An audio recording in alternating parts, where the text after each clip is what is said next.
Hoy vamos a abordar un tema que trata un problema social de gran trascendencia y que afecta principalmente a cientos de niños cada año, y es la alienación parental.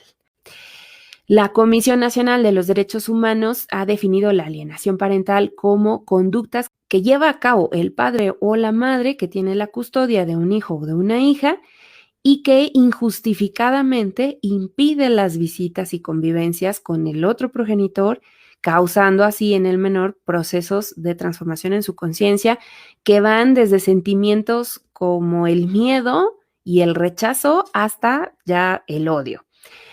Y pues en este sentido, en muchas ocasiones, el padre o la madre que tiene la custodia no deja que el otro progenitor vea a los hijos o pone muchos obstáculos para que esto suceda.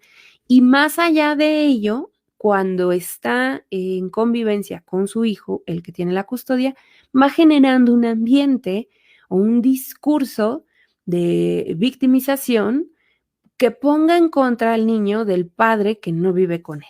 En algunas ocasiones esto se da de manera inconsciente, pero hay otra gran parte de ocasiones en que sí sucede de manera consciente y que se ejecuta pues con alevosía y con ventaja. Cualquiera que sea el caso, ya sea que este padre divorciado o madre divorciada que tiene la custodia de sus hijos lleva a cabo estas conductas, ya sea que las haga conscientes o inconscientes, cualquiera que sea el caso, pues el más afectado siempre va a ser el hijo, los hijos, los menores de edad. Ellos siempre van a ser quienes la van a pagar y quienes van a cargar con todo esto.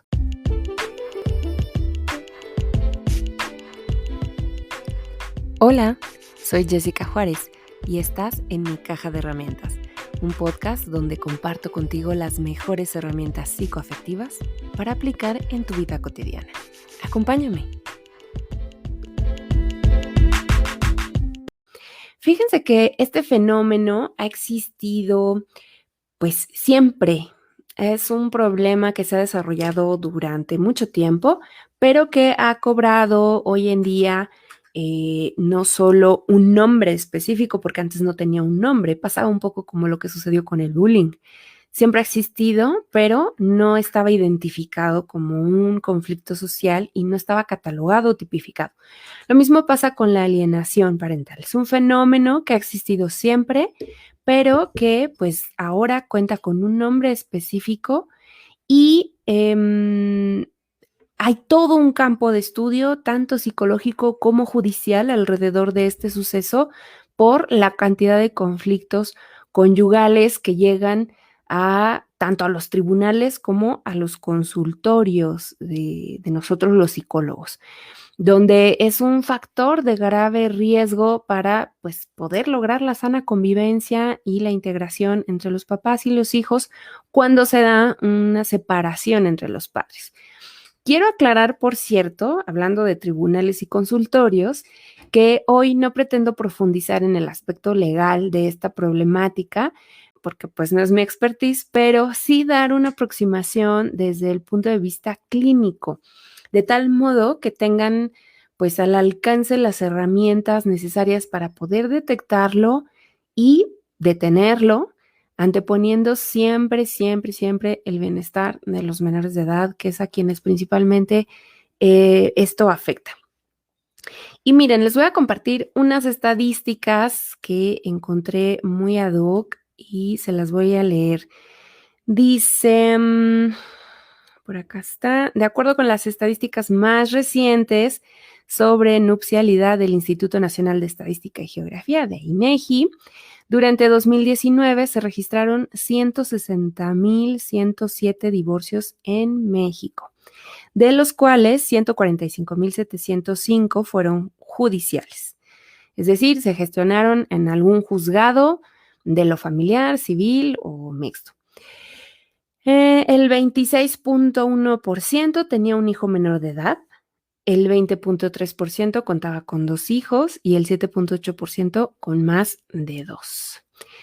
Además, según una estimación de la Asociación Mexicana de Padres de Familias Separados, de 100,000 divorcios, cerca del 30% son separaciones violentas, de las cuales en el 30% de los casos los niños sufren algún grado de alienación parental. Y de ahí la preocupación. Y algo muy importante es señalar que en México la responsabilidad de los cuidados a los hijos sigue delegándose principalmente a las mujeres. Y de acuerdo con las cifras que nos da el INEGI, ellas aportan el 75% de las horas destinadas a las labores domésticas y de crianza, y los hombres apenas el 25%. Y es por eso que podría pensarse que son las mujeres quienes, en caso de divorcio, pues van a recibir en su mayoría la patria potestad de los menores. Pero esto no significa que sea una cuestión de género, por eso me era muy importante también dar la estadística, sino de una tendencia, por lo menos en nuestro país, de otorgar la potestad a las mamás y por lo tanto que los casos de alienación por estadística ocurran, por probabilidad, ocurran más de mujeres a hombres. Pero debe quedar muy claro que tanto hombres como mujeres pueden ser las víctimas o los victimarios.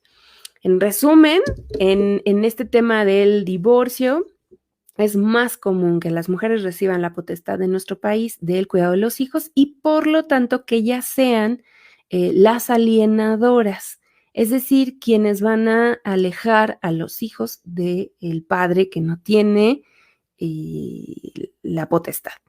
Vamos a entrar más en profundidad a qué va este tema.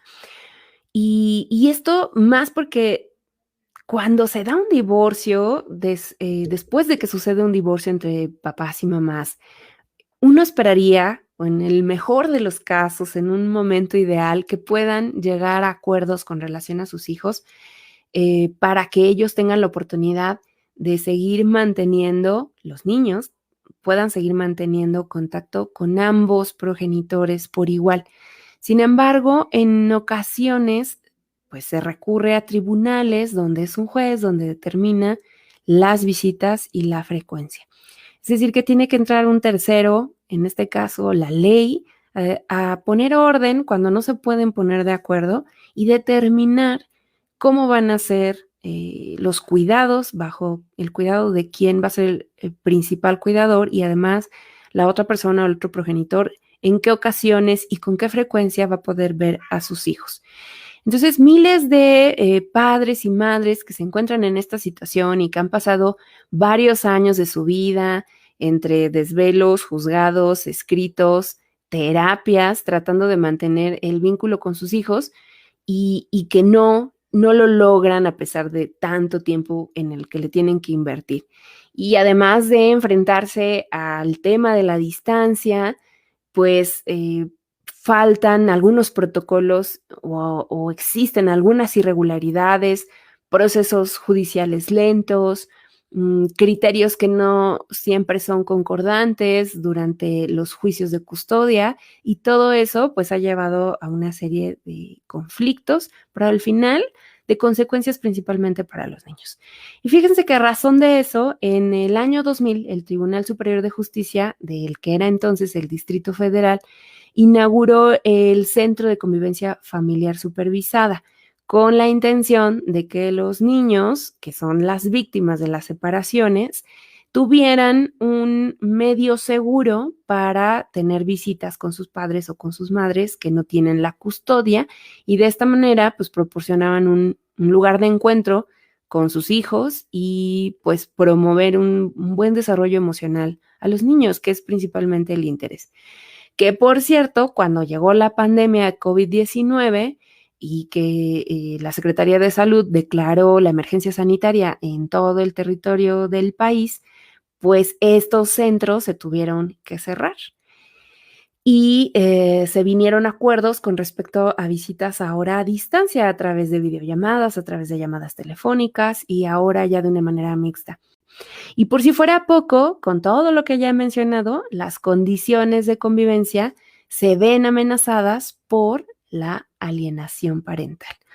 Para que más o menos se den una idea de cómo se manifiesta, les quiero compartir algunas frases que se pueden dar en esta dinámica de alienación.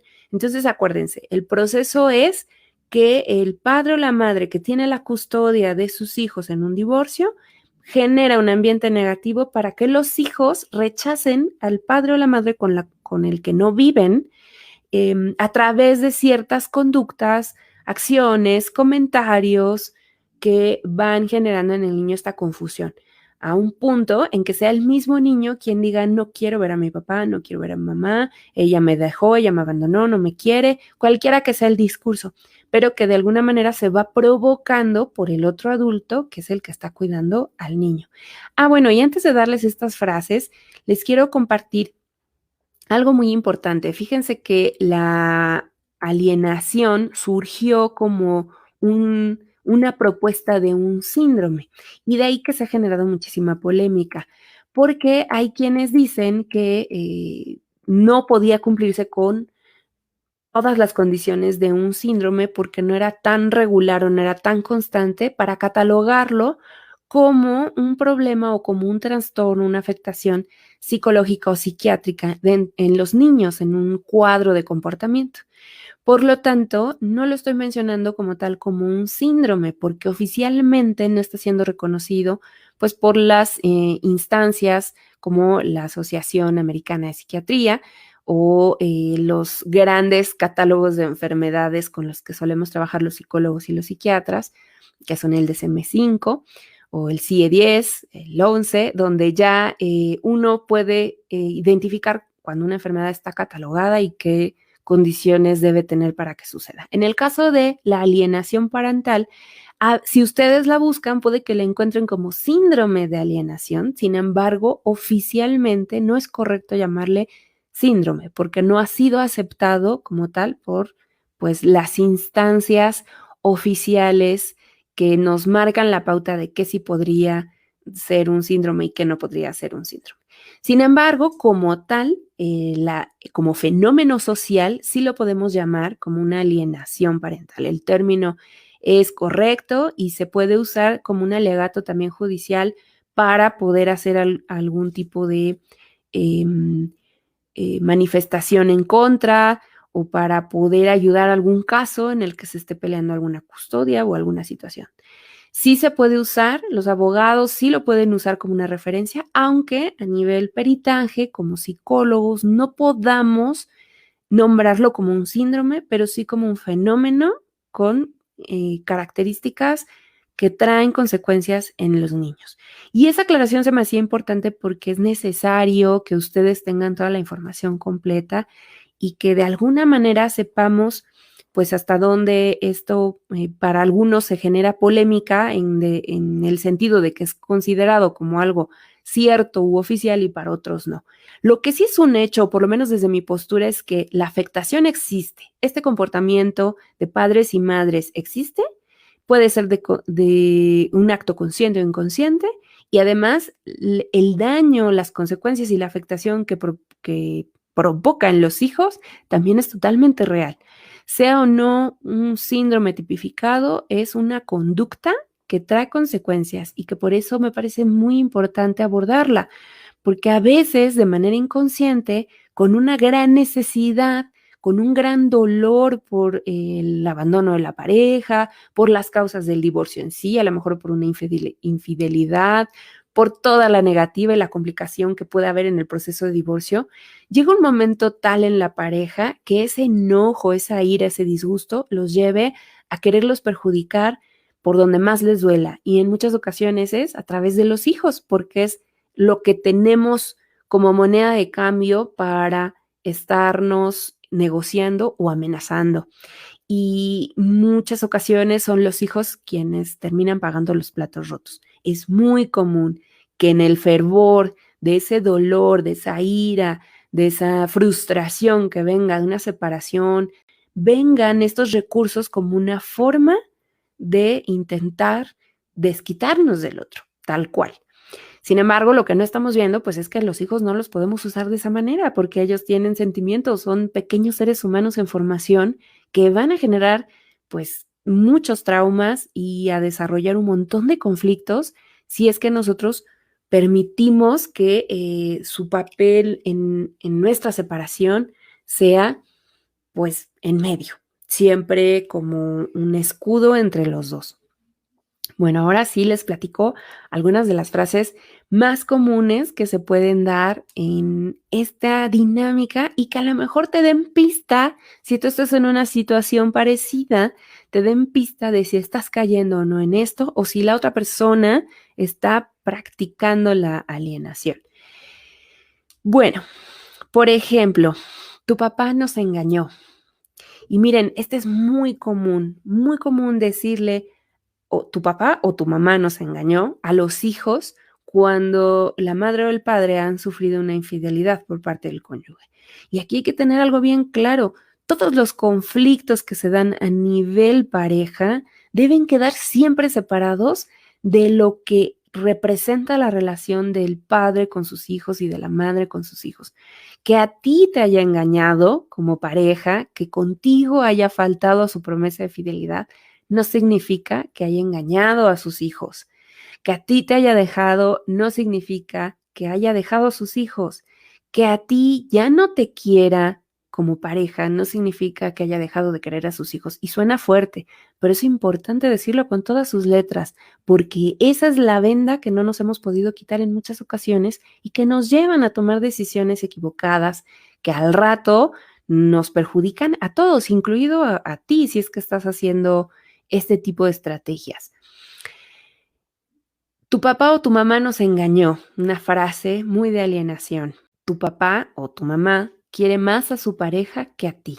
Por tu culpa nos vamos a separar. Tu madre no quería tenerte.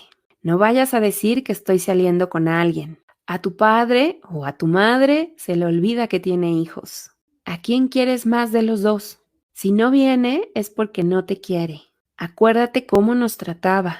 Tu mamá o tu papá se fue con otro o con otra. Tu mamá nunca te daba de comer. Eso que te trajo está muy feo. Quédate conmigo, ¿que no me quieres? Si te hubieras portado mejor, él no se hubiera ido o ella no se hubiera ido. Tu papá es un don nadie. Tu mamá es una buena para nada. Tu papá no nos ha mandado dinero. Tu mamá no hace bien lo que le toca. Tu papá no nos quiere. Frases, todas estas frases que tienen que ver, pareciera, con llevar a los hijos a ver al otro con las cosas negativas que hace, pero que en la mayoría de los casos te las hace a ti, no a los hijos. Y tú lo que haces es espejear la acción hacia los hijos para que de alguna manera generen indignación junto contigo y pongan una barrera. Y es aquí donde entra el problema o el conflicto. Hay que recordar algo muy importante. Los niños están en un proceso bien vulnerable.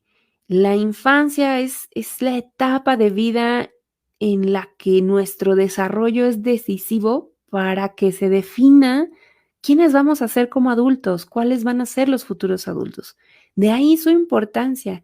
Por ejemplo, con los estilos de apego, te he explicado cómo la dinámica que se da que va a definir cómo te vas a relacionar de adulto con tus parejas, con tus jefes, con tus amigos, se va a formar en esa primera etapa de la infancia, en esa infancia inicial, en donde estás captando toda la información como una esponjita y toda la vulnerabilidad está expuesta. Todo lo que digan los adultos lo creemos y todo lo que ellos dicen lo hacemos. De ahí la importancia. Si queremos adultos sanos, debemos empezar por los niños justamente. Y está comprobado que lo que vive un niño en su infancia va a definir quién va a ser en su adultez. Tengo pacientes adultos que en su infancia fueron alienados y que hasta el día de hoy están siendo afectados por esta experiencia y lo están trabajando ahora conmigo en el consultorio. Para que te des una idea de cuánto puede impactar y cuánto puede afectar. Los padres, más allá de su aportación biológica, de sus buenos o malos genes, transmiten también creencias, costumbres, hábitos, sentido de identidad y pertenencia hacia sus hijos. Para que el desarrollo, por lo tanto, de un niño sea pues óptimo para el desarrollo de cualquier persona, debemos reconocer que la maternidad y la paternidad pues son coexistentes y son necesarios. Una no es menos importante que la otra. Estamos mal acostumbrados principalmente en países, me parece, latinoamericanos, o al menos en nuestro país, en México, estamos acostumbrados a que el rol de la madre sea tan idealizado que en automático pensemos que ella es la que tiene el derecho único del cuidado de los hijos cuando hay una separación. Sin embargo, esto va más allá. En realidad ahora sabemos que tanto se necesita de una madre como se necesita de un padre si es que estos existen. Y negarle la oportunidad a tus hijos de estar y crecer cerca de un papá o estar y crecer cerca de una mamá es afectarlos de por vida y hacerles un daño que les va a traer muchas consecuencias en su adolescencia y en su vida adulta y que a ti mismo te va a tocar pagar si eres quien está provocando esta situación. Y por eso es que debemos ser muy parejos con esto. Es muy importante que todos los niños tengan este acompañamiento. El divorcio no es el problema, es cómo lo manejamos. Separarse de una pareja no es algo que debamos, pues, poner en una línea y señalarlo como algo terrible o como un fracaso familiar. Seguramente es una situación muy frustrante, muy difícil, muy dolorosa y muy compleja.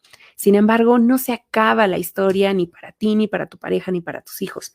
Pueden tus hijos seguir siendo niños sanos y felices y poder encontrar el desarrollo y su pleno y su máxima de oportunidad.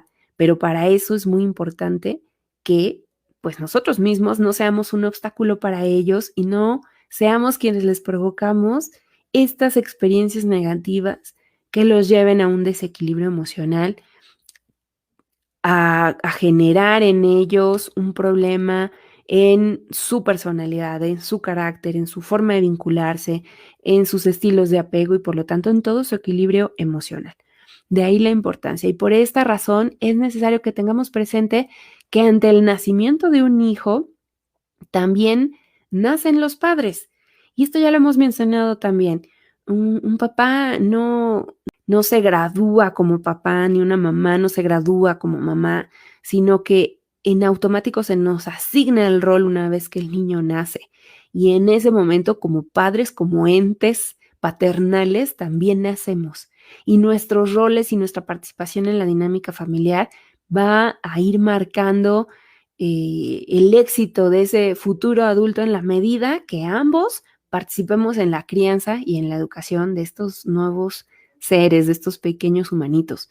Y de ahí, pues, la necesidad de que podamos ayudarlos.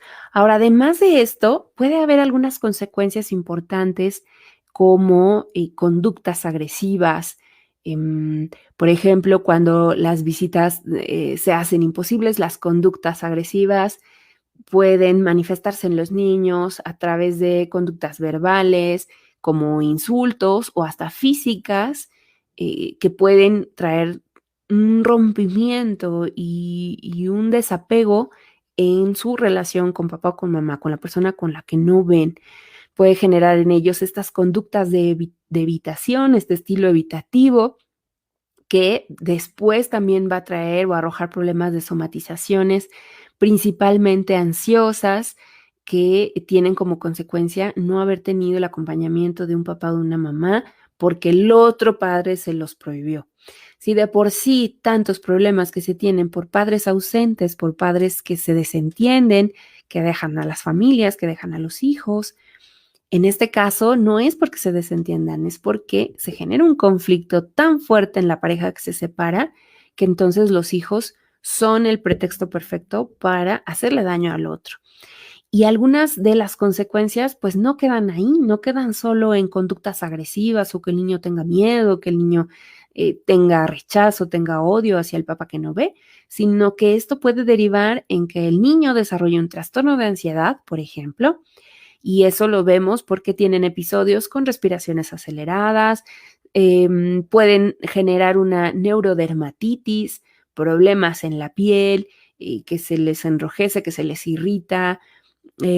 Puede haber conductas como de mutismo, donde dejan de hablar.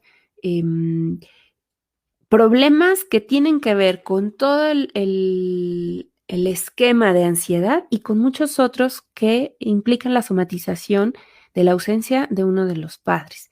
Y entonces se pueden manifestar, por ejemplo, estos episodios de ansiedad se pueden dar incluso durante un encuentro, porque ya generaron en sus mentes tanto miedo, tanto rechazo, que cuando los obligan a tener el encuentro con ese papá o esa mamá, pues en ellos puede darse una manifestación de ansiedad, una crisis en ese momento. Pueden tener a lo largo de su desarrollo trastornos de sueño y trastornos de alimentación que se pueden ver manifestados en problemas, terrores nocturnos, pesadillas, enuresis, que es cuando los niños hacen pipí en la cama en la noche, problemas para conciliar o mantener el sueño, trastornos alimenticios, decía ya, que pues se derivan de esta situación que viven y que no saben afrontar y que se manifiesta en un problema de conducta alimenticia, ya sea dejando de comer o comiendo por ansiedad y que pues son muy pequeñitos como para poderlo entender o como para poderlo contrarrestar. Y entonces viene toda una serie de consecuencias, porque a lo mejor el cuidador que no está viendo la relación entre la conducta y el suceso con respecto a la ausencia de esta convivencia con papá o con mamá que no tiene la custodia, pues entonces a lo mejor terminamos regañando al niño, presionándolo, estresándolo más, porque no estamos viendo cuál es la relación. Y pues, además que este rechazo que va a existir de este niño hacia ese papá o esa mamá con la que no vive, pues también va a traer problemas en cómo se va a relacionar en general con las personas.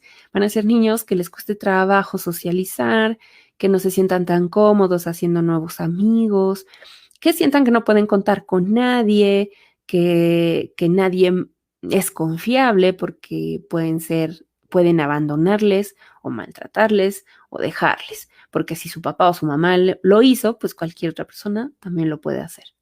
Y empieza a darse este proceso de rollo estilo apego evitativo. O ansioso, que también puede darse hacia la otra versión, que es sentir que todo el tiempo estoy en peligro que me dejen y entonces soy muy ansioso, muy dependiente y no puedo soltar desde esa madre o ese papá que me cuida y después a otras personas importantes en tu vida. Por eso es que les decía que como adultos todavía se viene a trabajar en consultorio todas las consecuencias de este tipo de experiencias. Y bueno, hay diferentes formas en que un perito en psicología tendría que medir cuando estas conductas empiezan a manifestarse. Puede que lo vea como un rechazo leve, que es cuando hay este desagrado en relacionarse con papá o con mamá. Em, Cuando hay un rechazo moderado, que este se va a medir por que ya hay un deseo marcado de no ver a papá o a mamá y el niño niega un posible afecto y evita la presencia de ese progenitor con el que no vive. El rechazo además también se generaliza como en el entorno familiar y social, que de hecho muchas veces también la alienación viene provocada también por mucha influencia de externos. A veces la pareja en la separación no sabe muy bien cómo manejar la cuestión de las custodias o en qué sí ceder y en qué no en estas negociaciones. Y desafortunadamente muchas veces son algunos abogados los que empujan a estas personas a ponerse en ese plan para intentar llegar a mejores negociaciones. O es la familia de esta persona que tiene la custodia quien aconseja erróneamente a intentar, pues, tener este tipo de intercambio tratando de alejar a los hijos del otro progenitor. Y al final, pues, el rechazo va en aumento. Entonces, podría ser desde un rechazo leve, un rechazo moderado o hasta un rechazo intenso, que ya implica que el niño tenga características fóbicas con muy fuertes mecanismos de evitación y que, pues, ya tienen una sintomatología psicosomática muy, muy fuerte, en la que ya se ponen muy mal. Así que como ven, este es un suceso bastante fuerte, un fenómeno social bastante fuerte que se da en las familias separadas cuando pues no se tiene la información suficiente y se nos hace fácil consciente o inconscientemente, afectar a los niños o intentar afectar a la expareja, pero usando a los niños y lo único que logramos es que sean los niños quienes realmente se ven afectados. Bueno, ¿qué es lo que hay que hacer? ¿Cuáles son las estrategias que hoy te quiero compartir y te quiero recomendar? Si estás en un proceso de divorcio, pues lo primero que te quiero decir y que debes trabajar es que tu hijo o tu hija son niños y no son ni tus amigos ni tus aliados. Nada de agarrar a los hijos de confidentes, por favor. Son niños y debemos respetar esa etapa. Cuando nosotros queremos involucrarlos en nuestros conflictos de adultos, estamos violentándolos también, porque estamos sacándolos de esa etapa en la que ellos deberían estar sin preocuparse de absolutamente nada. Y esto en general va para todos, estén en un divorcio o no, estén casados y tienes conflictos con tu pareja, recordar siempre que sus hijos no son sus amigos, no son sus aliados. Búscate tus propias amigas, tus propios amigos adultos con los que puedas hablar de todo esto que te tiene tan consternada, tan consternado, con tanta frustración, con tanto dolor, con tanta ira. Háblalo con otro adulto que sepa lo que estás sintiendo y te pueda discernir y pueda darte esta retroalimentación, pero no con tus hijos, porque ellos no son tus amigos, no son tus aliados, no tienen la capacidad de diferenciar cuando lo dices porque estás enojado en ese momento o cuando lo dices en serio. Entonces, esa será la primera estrategia y recomendación en general para todos, entender que sus hijos son niños y no son ni sus amigos, ni sus aliados, ni sus confidentes. ¿Ok? La segunda, los niños también se deprimen. Y a diferencia de los adultos, no se pueden quedar en cama a llorar, como luego nosotros hacemos cuando nos sentimos mal, pero ellos sí lo manifiestan a través de la agresividad. Ya en la sesión que tuvimos respecto a la depresión, platicaba yo un poco de esto, que los niños y los adolescentes se manifiestan de manera diferente que los adultos. Por eso es que luego cuando como terapeutas les decimos a los papás, este niño, este adolescente tiene rasgos depresivos, no lo creen porque no los ven como ellos se imaginan como adultos estando deprimidos. Y es que un niño, un adolescente lo viven diferente. Y es más común que los veamos introvertidos o que los veamos manifestando conductas agresivas y que eso no son síntomas de mala conducta, sino síntomas de una posible depresión. Y eso también hay que tomarlo mucho en cuenta.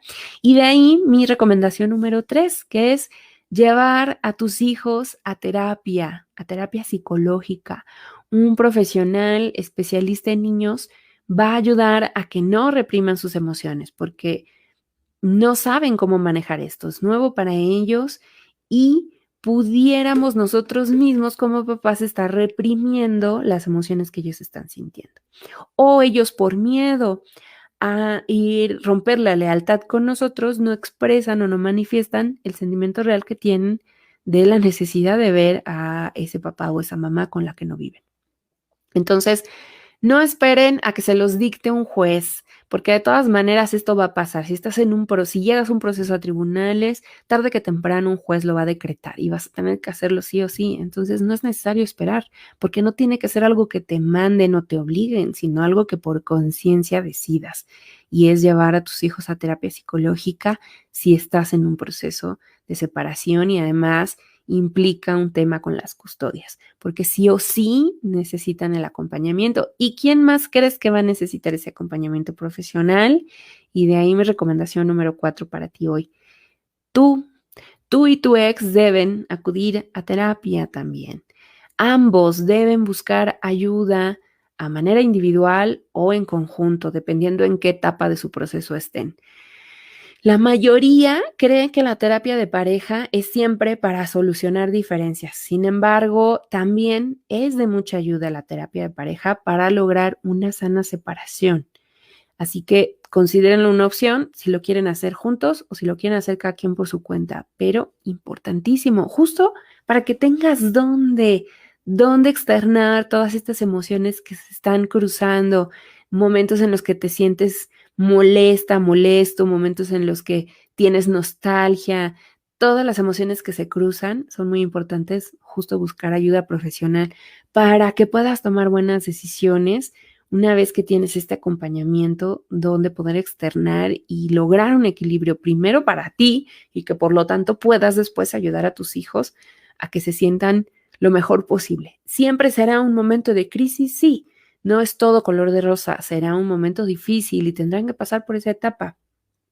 Pero si ya es una etapa que se ha extendido, entonces ahí es también otra señal de que no está saliendo como tú creías y que necesitan ayuda, tanto tus hijos como tú.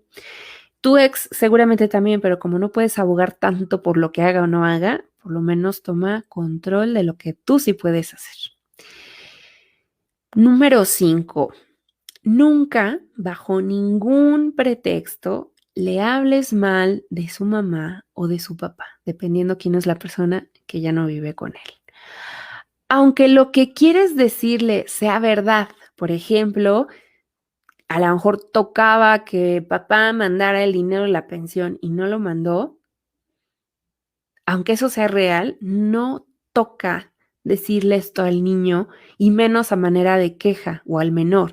No toca decirle tu padre otra vez nos quedó mal, no nos mandó dinero, no tenemos con qué, porque o no te puedo comprar eso, yo quisiera comprarte todo lo que tú quieres, pero no puedo comprártelo porque tu papá no nos depositó. Ese tipo de expresiones, esos manejos no tienen justificación. Aunque sea cierto, porque el menor, como ya te expliqué, no tiene la capacidad de discernir como tú. Estos son problemas de adultos con tu ex que no le incumben a tus hijos. Tus problemas de adultos con tu ex no le incumben a tus hijos. Entonces, bajo ninguna circunstancia está permitido que tú le hables mal de esa mamá o de ese papá que no está, aunque lo que les diga sea cierto.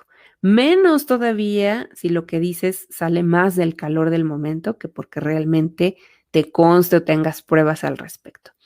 Y insisto, a veces nos dejamos llevar tanto por la emoción atorada, por la furia, la frustración que traemos, que se nos hace fácil despotricar, esté quien esté. Y la mayoría de las veces quien está son los hijos y son ellos quienes lo cargan. Y entonces te ven mal, te ven sufrir, te ven molesta o molesto, te ven pasarla mal y dicen, esto es culpa del otro, del papá o de la mamá que no está y por lo tanto no lo quiero porque hace sufrir.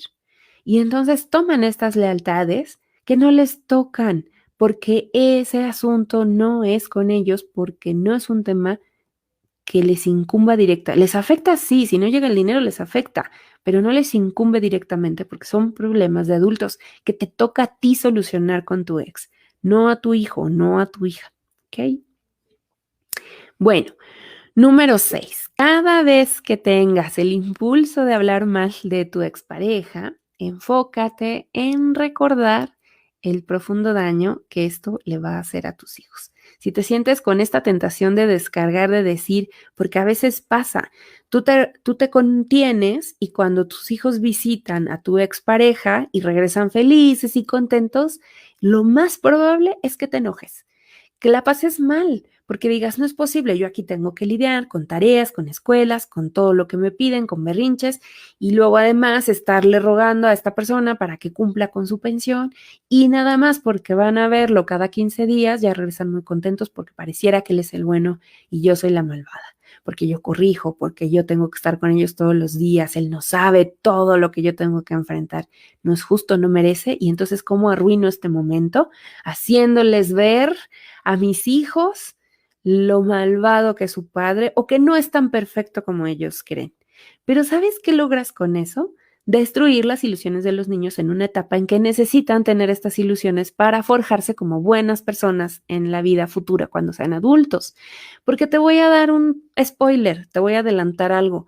No necesitas tú decirles a tus hijos que su papá no cumple, que su papá no es el héroe que ellos creen.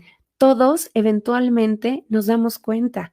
De hecho, justo sucede en la adolescencia. En la adolescencia es cuando descubrimos que tanto mamá o papá, que tanto el que tiene la custodia como el que no la tiene, no es el héroe ni es el villano que nosotros creíamos. Empezamos a ver lo humanos que son. vemos sus defectos, nos cae el 20, se nos cae la venda de los ojos y empezamos a ver quiénes son y nos chocan ya. Cuando somos adolescentes, ese papá que adorábamos, que creíamos poderoso, infinito, maravilloso, único, cuando ya somos adolescentes empezamos a verlo contradecirse, empezamos a ver cómo nos da dobles mensajes, cómo nos prohíbe cosas, cómo ya no es tan congruente. Vemos que hace daño a otras personas, incluyendo a lo mejor nuestra mamá, y entonces ya no lo vemos perfecto, pero tiene que ser un proceso que debes permitir que suceda automático, que suceda solito, va a pasar. ¿Te toca esperar un tiempo? Sí, porque si no esperas, entonces es como abrir el horno cuando el pastel apenas está subiendo. Lo que vas a provocar con eso es que se va a bajar y entonces ya no va a esponjar nunca más y arruinaste la receta de la abuela. Necesitas esperar y en este momento toca que te aguantes, que la pase bien con tu ex pareja y que no sepa tu hijo o tu hija todas las otras cosas por las que tú tienes que pasar para que eso suceda. Eso tú no se lo tienes que contar.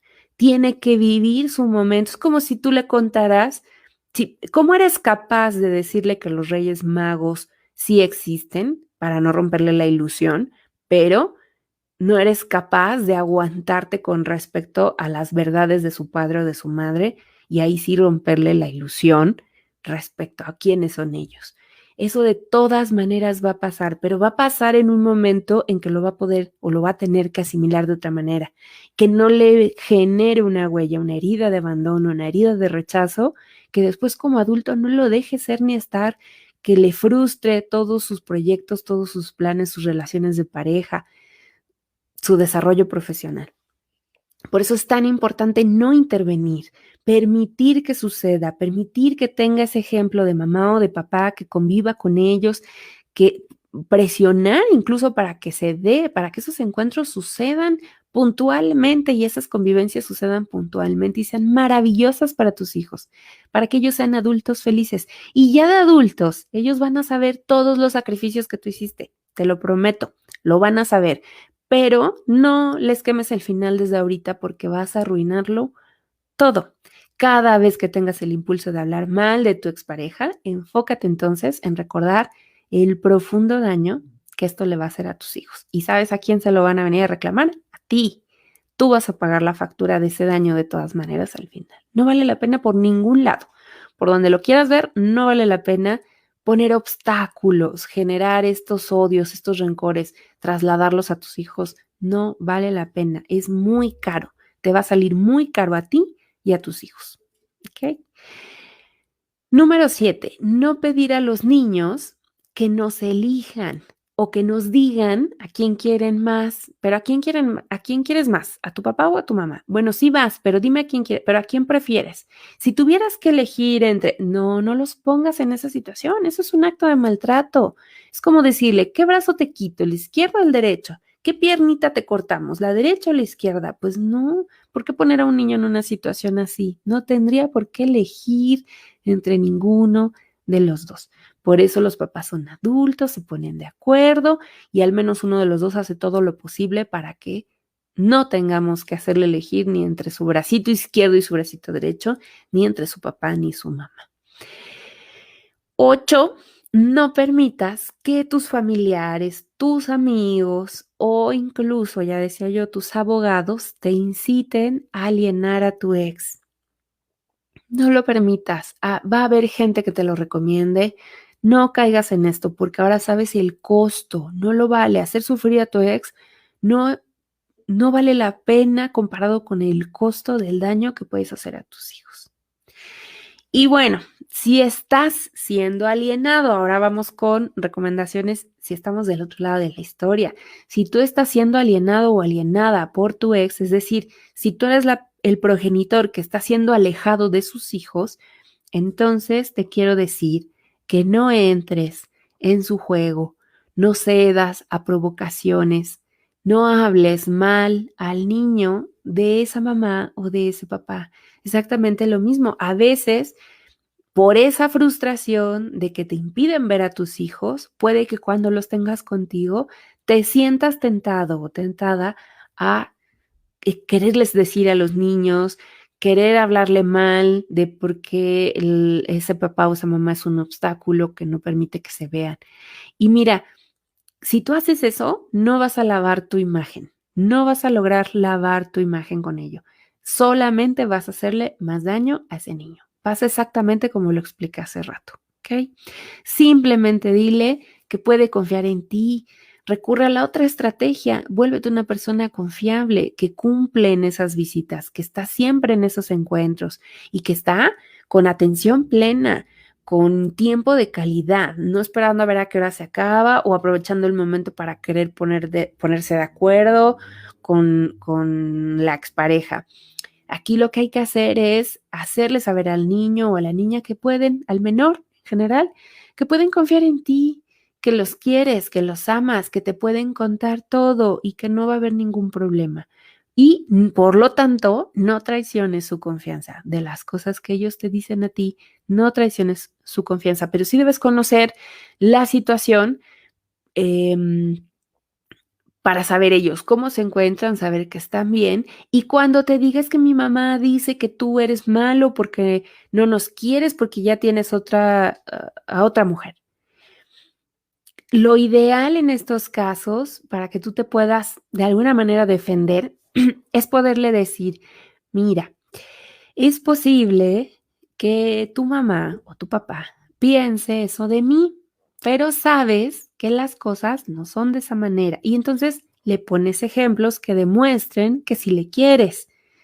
O puede ser que tu mamá esté molesta porque hemos tenido algunos problemas, pero tú sabes que yo te amo y que nunca te voy a abandonar y que siempre voy a estar pendiente y por eso he hecho esto y voy a seguir haciendo tal y tal cosa. Decirle, a veces los adultos nos confundimos, a veces los adultos estamos muy enojados y decimos cosas hirientes. Justifica a la otra persona, justifica a tu ex, no digas, ay, otra vez tu mamá hablando mal de mí, me quiere poner en tu contra, no le creas nada de lo que te dice, no, no, no, porque entonces ahí lo que estamos haciendo es otra vez mantener al menor en medio. Y además ahora ya no puede confiar en nadie, no sabe en quién confiar, si en su mamá que le dice que el papá es malo o en su papá que le dice que su mamá miente. Necesita el menor no tener que pensar en esos conflictos porque no son conflictos de niños, son de adultos. Y por lo tanto, lo ideal, si tu hijo te dice en una visita, mi mamá dice que tú, mi papá dice que tú, entonces defiende a la otra persona justificándola un poco, diciendo, puede que haya estado enojada tu mamá, a lo mejor no era su día, a lo mejor se confundió, pero lo más importante es que tú sepas que yo te amo, te quiero, te voy a cuidar, aquí estoy, no voy a faltar, lo que necesites, y voy a platicar con ella para ponernos de acuerdo, ¿ok? Y no que sea el niño el mensajero para este tipo de frustraciones, ni de inconformidades, ni, sí, pues dile a tu mamá que ella se acuerde. No, no, no, pues ¿qué es esto? ¿La secundaria? No.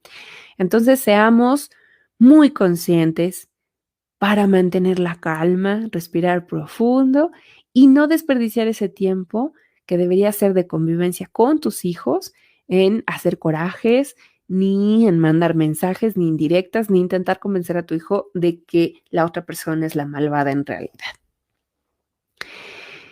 Número 2, no te canses, por lo tanto, de decirle cuánto le quieres, cuánto le amas. No es necesario, ojo aquí, que a veces cuando somos el padre o la madre que no tiene la custodia, podemos convertirnos en padres excesivamente complacientes y como una búsqueda de querer ganar el afecto de nuestros hijos. Pero este estilo educativo no es buena idea, es demasiado flexible y te puede traer después más consecuencias porque los niños también son muy astutos, así son vulnerables, también son muy listos y pueden usarnos para obtener algunas cosas o algunos permisos porque saben o notan en ti una excesiva complacencia. Por alguna razón, aunque no entiendan muy bien por qué, pero la notan y la aprovecharán. Así que no es necesario que seas excesivamente complaciente para ganarte el afecto de tus niños con este estilo educativo, porque a la larga los límites es lo que te van a agradecer. Un padre, una madre que pone límites a sus hijos es más recordada con amor que una que le permitió todo. Así que siempre combina este amor con una educación que no sea ni estricta ni muy flexible, sino con límites muy claros y con una manera de demostrarles a través más del afecto con palabras de afirmación, con tiempo de calidad, con otras expresiones que no impliquen necesariamente cosas materiales, a menos que sea lo que legalmente toca dar, pero no como una recompensa al niño, porque no funciona así. Número 3, mi recomendación si estás siendo alienado es que no fuerces a hablar al niño si no quiere. Si tus hijos no quieren hablar, no los obligues, no los presiones. Probablemente suceda de forma espontánea, cuando se sienta más relajado, a lo mejor si se ponen a jugar, a hacer una actividad, si dibuja, mientras hacen alguna otra cosa, jugando en general, puede que se empiece a sentir más relajado o más relajada y tenga más disposición a hablar contigo, a intercambiar contigo. Ten mucha, mucha, mucha paciencia, porque si solo te enojas, te frustras o te alejas, pues lejos de que mejore la relación, se va a empeorar y te puedes distanciar muchísimo más y permitir que esa alienación crezca. Y por último, para ti si estás siendo alienado, pide ayuda especializada de un profesional si consideras que tu hijo está siendo víctima de esta situación, si está sufriendo por esta situación y no sabes cómo ayudarle, pues acudan a nosotros, a los profesionales, para que les demos este acompañamiento y que no se vuelva una situación que crezca y crezca, crezca sin control hasta que traiga consecuencias más fuertes. Y miren, no lo he mencionado, pero las consecuencias no se quedan en ansiedad, en ataques de ansiedad, en fobias, en agresividad, en depresión. Las consecuencias para los niños no se quedan ahí. Hay un número importante de intentos de suicidio en niños por causa de la alienación. Así que es algo bien delicado, es algo bastante fuerte, así que no lo tomen a la ligera y de verdad les pido, cuando un ser querido está separándose, está en un proceso de divorcio, luego no sabemos cómo manejarlo, qué decirle, pues bueno, acércale información por el bien de los niños para que puedan reflexionarlo y puedan tomar nuevas actitudes y nuevas estrategias para llegar a un mejor acuerdo en el que los hijos no sean quienes salgan desgastados hasta un punto en que suceda una tragedia de la que todos nos podamos arrepentir. La cuestión legal no es algo en lo que yo los pueda asesorar. Sin embargo, justo preparándome para este tema, platicaba con algunos abogados de lo familiar y ellos eran quienes me decían que efectivamente es algo que se puede usar como alegato.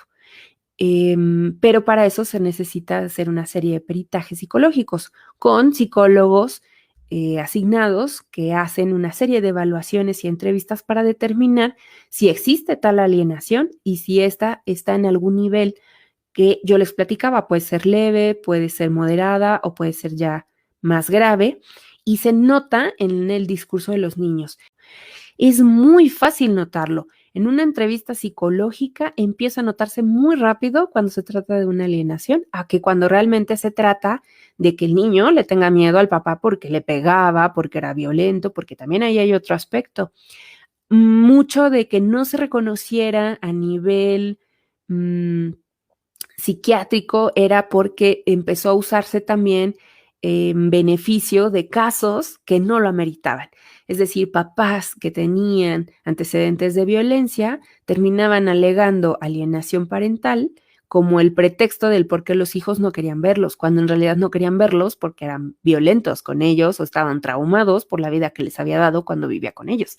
Entonces, puede ser una línea muy delgada en la que efectivamente ese padre o esa madre que no vive con ellos no haya hecho un buen rol o que haya ejercido violencia de alguna forma y los niños hayan después de esa experiencia puesto una barrera. Pero eso lo descubrimos los psicólogos en las entrevistas y en las pruebas proyectivas que hacemos con los niños para evaluar.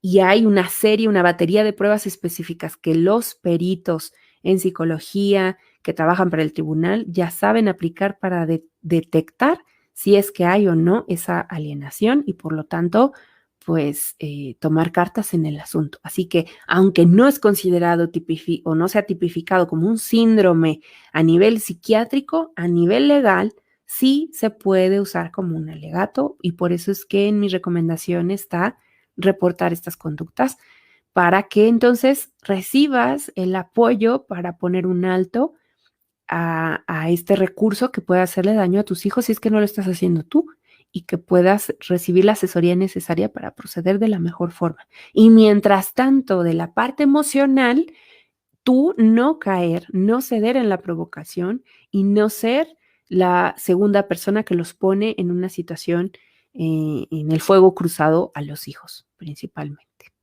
¿Ok? Y busquen a los profesionales. Así como en otros temas que tienen que ver con cuestiones legales y también psicológicas, siempre se los recomiendo. Buscar un profesional implica no solo a nosotros, a mí, a los psicólogos o tanatólogos, sino también a veces a un abogado o algún asesor, dependiendo lo que en cada circunstancia merite. En este caso, si tú no estabas recibiendo la asesoría, búscala, y si el abogado que tienes no te está dando el acompañamiento necesario o no está ayudando a tu caso, cambia de abogado. Así como les digo que cambien de psicólogos cuando no ven un rumbo claro, cambian también de abogados. Ir con un profesional es un gran paso y es una inversión de tiempo, dinero, esfuerzo, un salto de fe. Y si no están sintiendo que están con la persona correcta, se vale decir, tengo que buscar a alguien más. No abandonar, no decir los psicólogos no sirven o los abogados son malos, sino buscar a otro que sí te pueda dar el acompañamiento necesario para que tú resuelvas tus...